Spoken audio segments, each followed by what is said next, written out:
Now, it's been 30 years since the discovery of the BRCA breast cancer gene. It's paved the way for genetic testing to identify those most at risk of inheriting a faulty gene, and alongside that, a wide range of treatment options. Our health correspondent Lisa Summers spoke to one woman who had preventative surgery after discovering that she had it. Nice. What about this one here? Look, it's like got the perfect shape.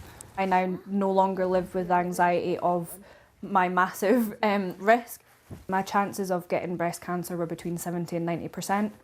Having such a young child, I knew that I needed to do it so that I could make sure that I was around for her as long as I possibly can be. Only after her dad and auntie were diagnosed with cancer did Lisa discover she too had inherited a faulty BRCA gene. It puts her at much higher risk of both breast and ovarian cancer.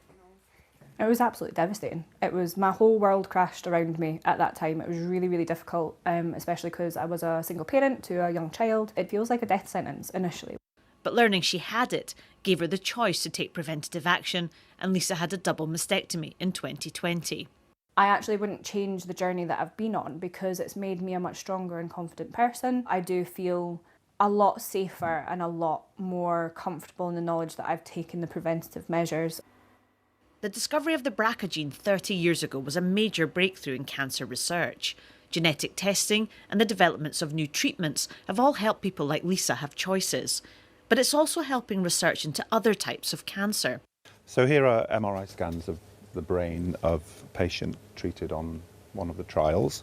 And on the left you can see the tumour relatively large. On the right we have the patient after completion of treatment. And we can see that there's been a reduction in the size of the tumour. Glasgow University are now leading a study partially funded by Cancer Research UK. It's investigating whether drugs originally developed for BRCA cancers will work on an aggressive type of brain tumour. So at the moment it's uniformly fatal. Everybody with this cancer essentially dies because of that tumour.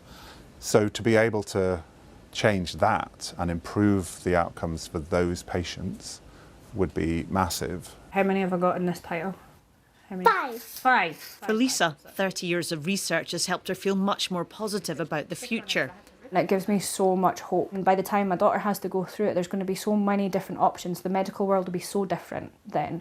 And it means, hopefully, that people who do have genetic alterations will find out before it gets to the point of a cancer diagnosis as well. They're big. She now hopes there'll be wider access to testing and greater awareness of the BRCA gene. Lisa Summers reporting, Scotland.